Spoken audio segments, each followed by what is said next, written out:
Gold, trusted gold buyers. మీరు తాకట్టు పెట్టిన బంగారాన్ని విడిపించి ఈ రోజు ఉన్న మార్కెట్ ధరకు కొనబడను. హాయ్ హలో నమస్తే, welcome back to our channel. నేను మీ Vaishu. God has a plan. దేవుడికి ప్రతి దానికి ఒక ప్లాన్ ఉంటుంది. ఆయన ప్లాన్ ప్రకారం ఆయన చేస్తూ ఉంటాడు అంటారు. మరి మనం కింద పడినప్పుడు లేచేది ఆయన ప్లాన్ అయితే కింద పడేయడం కూడా ఆయన ప్లానే కదా. మనకి యాక్సిడెంట్ అయినప్పుడు మనం బ్రతకడం ఆయన ప్లాన్ అయితే యాక్సిడెంట్ చేయడం కూడా ఆయన ప్లానే కదా. అంటే ప్రతిదీ ఆయన ప్లాన్ అయినప్పుడు అది కూడా ఆయన ప్లానే కదా అనేది నా డౌట్ అనమాట. ఈ విషయం గురించి మాట్లాడడానికి ఈరోజు నాతో పాటు డాక్టర్ హరీష్ తెన్నేటి గారు ఉన్నారు. సార్తో మాట్లాడదాం. హలో స్వామి, నమస్తే. నమస్తే స్వామి, శరణమయ్యప్ప. దేవుడికి ప్రతిదానికి ఒక ప్లాన్ ఉంటుంది అంటారు. నేను దైవ భక్తురాలే కాదనట్లేదు, బట్ అలాంటి డౌట్స్ వస్తూ ఉంటాయి కదా. సో ఇప్పుడు నన్ను పడేసేది ఆయన ప్లానే, లేపేది ఆయన ప్లానే, యాక్సిడెంట్ చేపించేది ఆ ప్లానే, దానికైనా దెబ్బలతో అంటే ఎక్కువ పోకుండా బ్రతికించేది కూడా ఆయన ప్లానే అంటారు కదా. మరి పడేయడం ఎందుకు? లేపాలనుకున్నప్పుడు అట్లే ఉంచొచ్చు కదా. యాక్సిడెంట్ చేయడం ఎందుకు? బ్రతికించాలన్నప్పుడు అట్లనే బ్రతికనివ్వచ్చు కదా. చిన్న పిల్లల్ని, పుట్టిన పిల్లల్ని ఒక 6 నెలలకి చంపేయడం ఎందుకు? అట్లే అసలు పుట్టించకపోవడమే బెటర్ కదా. ఇలాంటి డౌట్స్ వస్తూ ఉంటాయి. ఏమో ఏం పెండింగ్ ఉన్నాయో కర్మలో. కర్మ మొత్తం బ్యాలెన్స్ చేయడానికి నీకు మానవ జన్మ తప్ప ఇంకొక ఆప్షన్ లేదు. ఓకే, నీకు ఒక పందిగానో, ఎలకగానో, కప్పగానో పుడితే కర్మ చేసుకోవాలి, ఆ జన్మది అనుభవించాలి, బయటకు రావాలి. ఓకే, జైల్లో బందీ అయిన ఖైదీకి జైల్లో ఆ పనులు చేసుకుని తొందరగా, ఎంత తొందరగా అది రిలీఫ్ అయిపోతుందో అక్కడి నుంచి బయటకు రావాలి. అలాగా మానవ జీవితంలో నీకు అనుభవించడానికి వస్తావు విత్ అట్మోస్ట్ కాన్షియస్నెస్తో దట్ ఆల్రెడీ పాపాలో లేకపోతే ఏవో పుణ్యాలో చేసుకుని ఈ లెక్కకు వచ్చాను. ఇప్పుడు నేను పాపపు లెక్కను పెంచుకోను, పుణ్యపు లెక్కను పెంచుకుంటానో లేదో కానీ పాపంని మాత్రం పెంచుకుంటూ వెళ్ళను. ఉన్నవన్నీ అనుభవించేస్తాను. I will exploit all my whatever కర్మలు ఉంటాయో అన్నీ ఫినిష్ చేసేసుకుంటాను అనడానికి మెయిన్గా ఈ లైఫ్. బికాజ్ ఇక్కడ సినారియో ఏంటంటే భగవంతుడు ఉన్నాడు, ఆయన ప్లాన్ చేస్తున్నాడు అంటారు కదా. ఆయన రూల్ చేశాడు. ఆయన రూల్స్ ఏం చేశాడంటే నీకు లైఫ్ ఇస్తా, ఈ లైఫ్లోకి వెళ్ళు, చాలా సిచ్యువేషన్స్ నీ ముందు వేస్తూ ఉంటా. ఓకే, నేను కూర్చునేను, అది కాస్మిక్ సిస్టమ్ నుంచి అట్లా వస్తుంది తిరిగి తిరిగి తిరిగి. ఇట్లాంటి క్యారెక్టర్ నీ లైఫ్లోకి నేను చాలామందిని చూశాను. బాగా చదువుకున్న పిల్ల, చాలా ఇంటెలిజెంట్, ఫ్యామిలీ చాలా వెల్ ఎడ్యుకేటెడ్, పోయి పోయి పోయి పోయి ఒక వేస్ట్ గాడికి కూతుర్ని అంగరంగ వైభవంగా కోట్లు ఖర్చు పెట్టి పెళ్లి చేస్తారు. వాడి ఇంటికి వచ్చాక నేను చూసాను, ఇట్లా పిన్ను తీసుకుని ఇట్లా గుచ్చి టేస్ట్ చూస్తాడు. అలాంటి వాళ్ళని చూసాను నేను. ఓకే, సో అంటే మేము ఉన్న ఫీల్డ్ అలాంటిది కాబట్టి అలాంటి వాళ్ళని చూసాను. సో అలాంటి టార్చర్ పెడుతున్న ఆ అమ్మాయి అంత చదువుకుని అంత తెలివైన ఉండి ఆ పిల్ల కూడా బయటకు చెప్పుకోదు, వాళ్ళ అమ్మా నాన్నకి చెప్పలేదు. ఓ 2-3 years అనుభవించాక అప్పుడు బయటపడింది. సో పాయింట్ ఏంటంటే నీ లైఫ్లోకి ఇలా అలా తిరిగి తిరిగి తిరిగి తిరిగి తిరిగి తిరిగి ఇవన్నీ నువ్వు కర్మలు అనుభవించడానికి వస్తావు. ఎప్పుడో అలా బాధ పెట్టుంటావు, ఆ బాధ అనుభవించడానికి ఇక్కడికి వస్తావు. ఎప్పుడో నువ్వు పడేసి ఉంటావు, నువ్వు పడి దెబ్బ తగిలించుకోవడానికి వస్తావు. సో దేవుడు తోసాడు, దేవుడు పైకి తీసాడు, బట్ దేవుడు చేసిన మొత్తము ప్లాన్లో నువ్వు ఒక పార్ట్.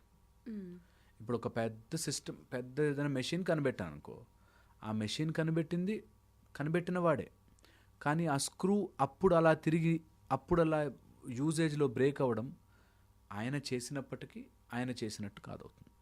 ఓకే, సో ఇక్కడ భగవంతుడి ప్లానే కాబట్టి సృష్టిలో ఏది జరిగినా భగవంతుడి ప్లానే. ఎందుకంటే ఆయనే తయారు చేశాడు కాబట్టి, ఆయన కళల నుంచి మనం అంతా పుట్టుకొస్తున్నాం కాబట్టి దీన్ని గాడ్స్ ప్లాన్ టు పుష్ అని అనుకునే కంటే God's plan to teach something. కింద పడ్డాక లేపుతాడు, ఆయనే తీసుకుంటాడు. ఈ మధ్య గ్యాప్లో నువ్వు చెడు మార్గం వైపు చూడకు. That's a important learning.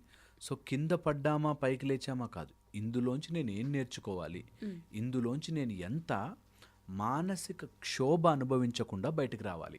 Okay, అంటే 10 సార్లు పడ్డోడికి ఏంటంటే ఏం చేసినా పడుతూనే ఉన్నాను, చిరాకు వచ్చేసి చెడు మార్గంలో వెళ్ళడానికి. ఇప్పుడు అదేదో స్పైడర్ సినిమా అనుకుంటా, అందరు చనిపోతే అతను నవ్వుతూ ఉంటాడు హ్యాపీగా, అదొక ఫీలింగ్ వస్తుంది, అందరు సాటిస్ఫాక్షన్ వస్తుంది. వాళ్ళందరూ చనిపోతూ ఉంటే ఏడుస్తున్నారు, ఎందుకంటే మా అమ్మ నాన్న చనిపోయినప్పుడు వీళ్ళందరూ నవ్వారు, సో వీళ్ళందరూ చనిపోతే నేను నవ్వుతాను ఇప్పుడు అని చెప్పేసి అట్లా ఉంటాడు.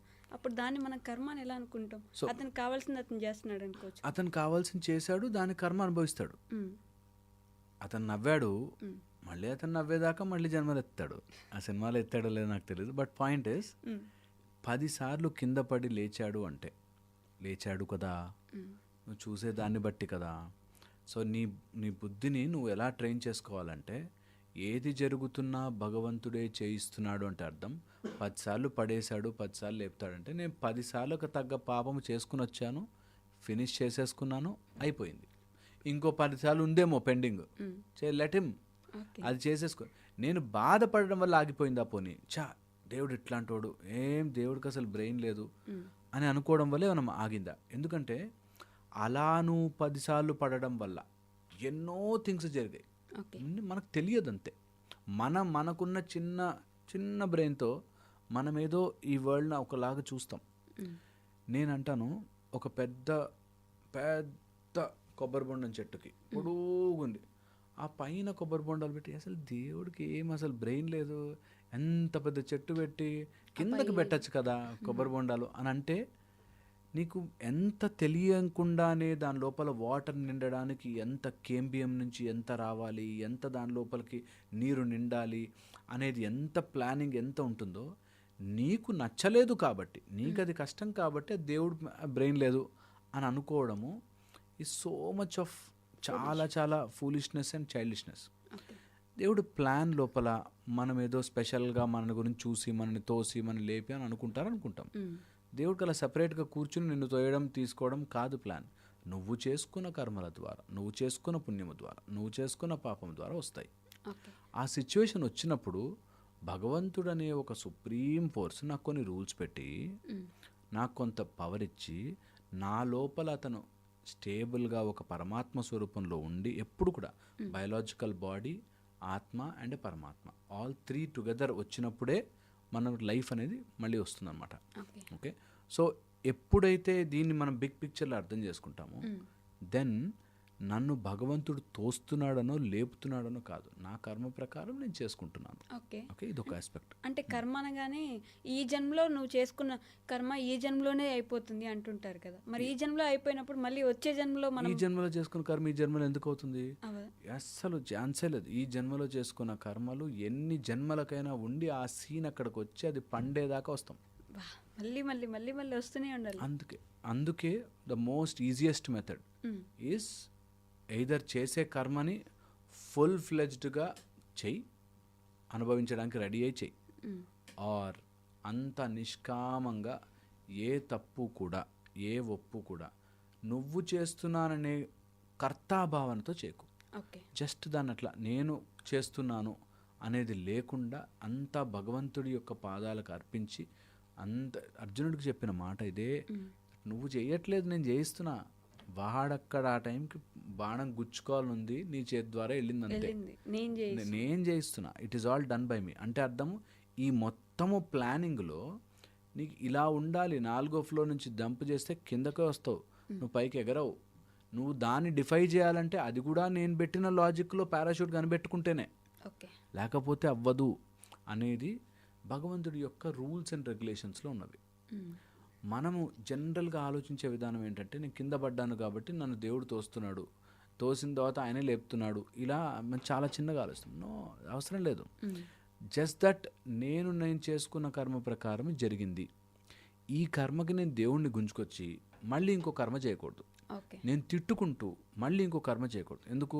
ఒకటి తప్పు చేశాడు, దొంగతనం చేశాడు, దొంగతనం చేసి పట్టుబడ్డాక నువ్వు ఎందుకు పట్టుకున్నావు అంటే వీళ్ళంతా వేస్ట్ ఉన్నారు, అసలు దొంగతనం నన్ను ఎందుకు పట్టుకున్నారని నువ్వు తిట్టుకుంటే నువ్వు ఇంకా నీ లోపల మార్పు రాలే, ఇంకా చేంజ్ రాలేదు.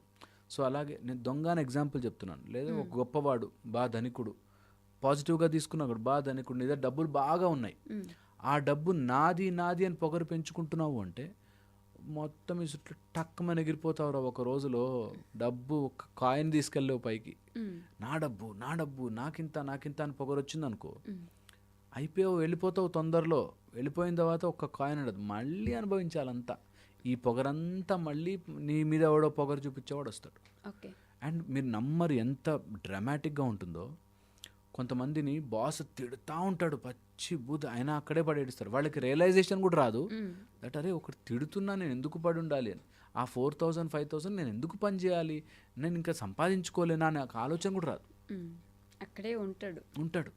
సో మై ఇంటెన్షన్ ఇస్ వాళ్ళ మైండ్ ఆ టైంకి పని కూడా చెయ్యనివ్వకుండా చేసేది కూడా ఆ సృష్టిలోని రూలే. ఓకే. దట్ నీకు ఆ టైంలో నీకు అసలు జ్ఞానమే ఉండదు. నిన్ను చూసే పక్కనోడు బాధపడతాడు, వాడికి బాధపడాలని రాసింది కాబట్టి. ఒక తల్లి కొడుకు అసలు చదువుకోవట్లేదు, పాస్ కావట్లేదు అన్నప్పుడు తల్లి బాధపడుతుంది, ఎందుకంటే తను అలా మానసిక క్షోభ అనుభవించాలని ఉంది కాబట్టి. ఓకే.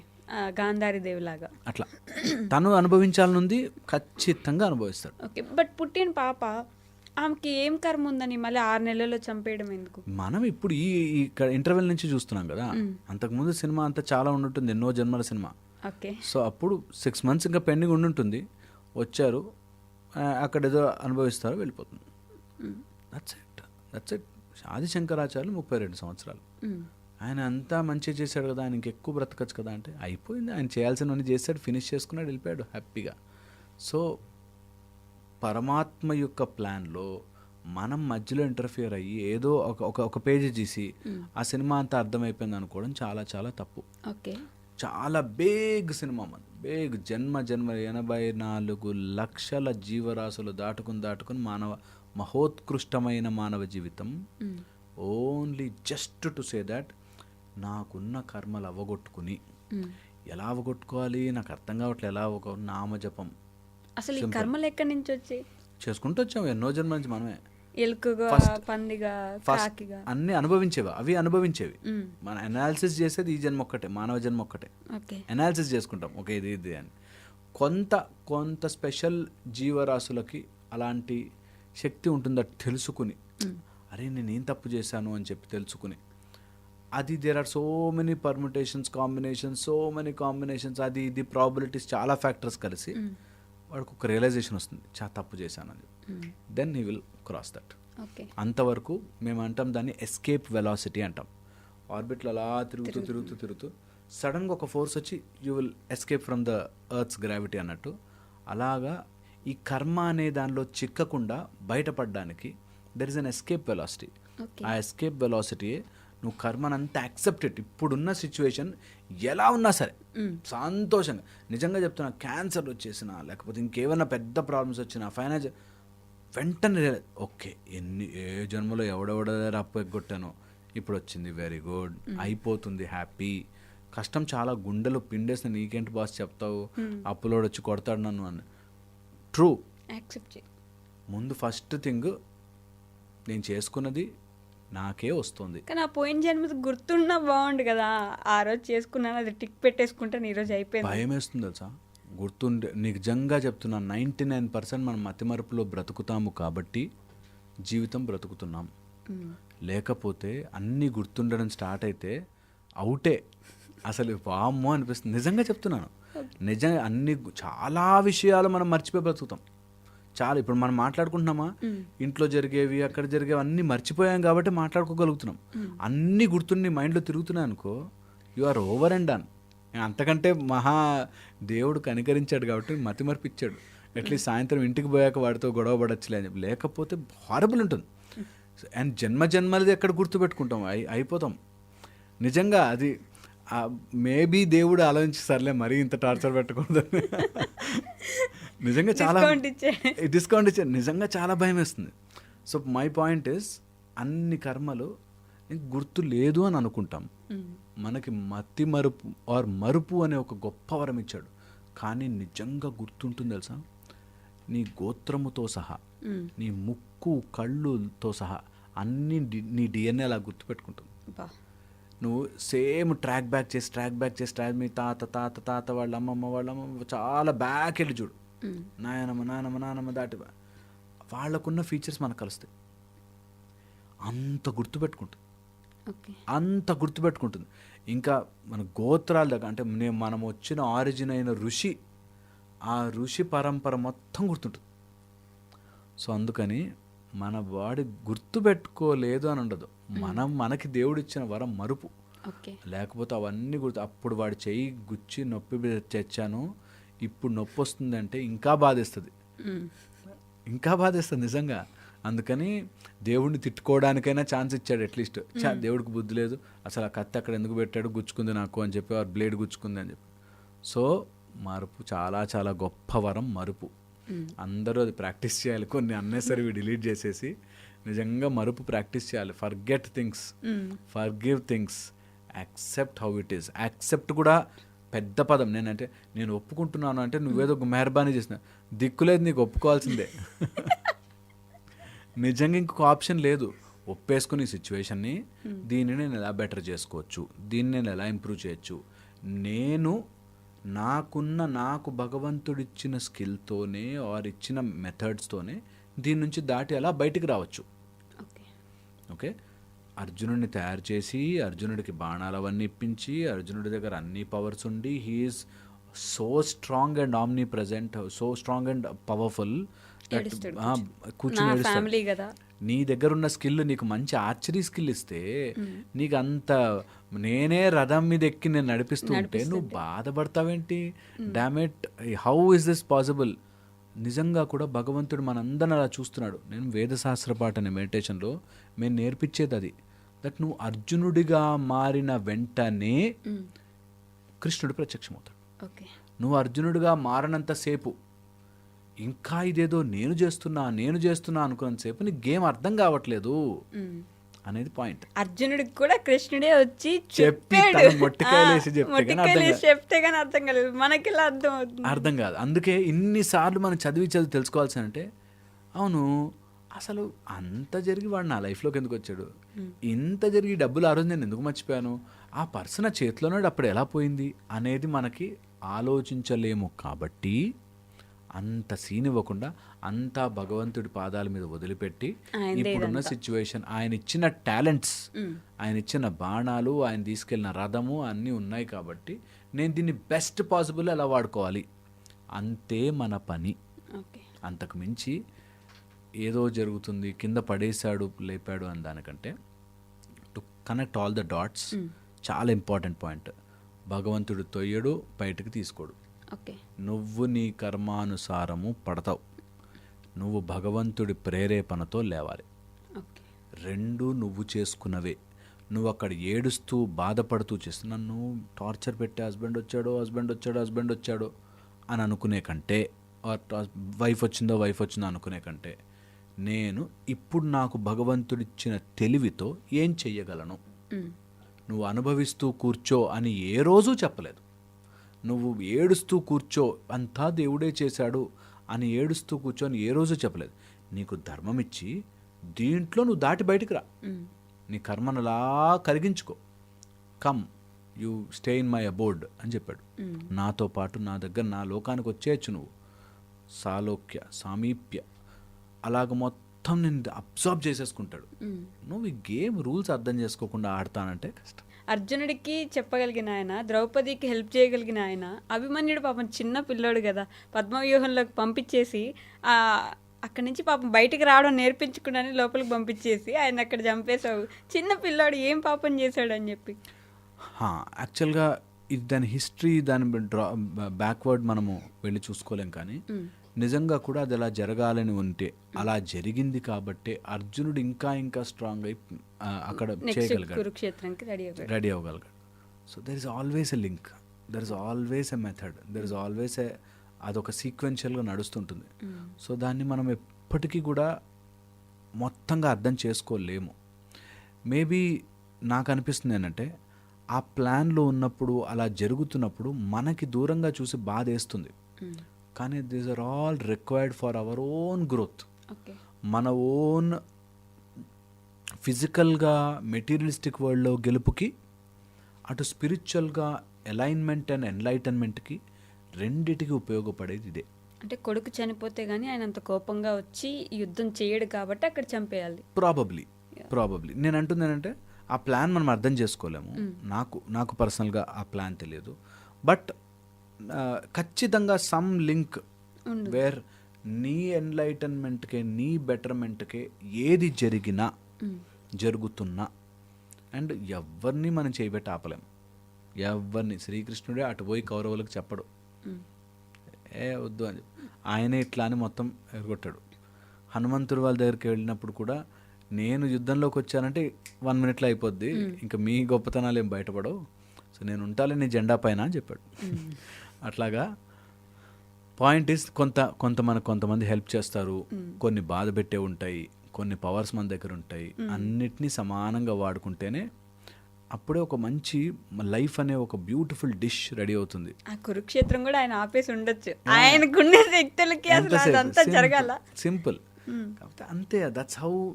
ఎవరెవరి కర్మలు వారు తీర్చుకుని వెళ్ళడానికి ఒక స్టేజ్ తయారవ్వాలి కాబట్టి నేను తయారు చేస్తాను. చేస్తారు. That's beauty. Thank you.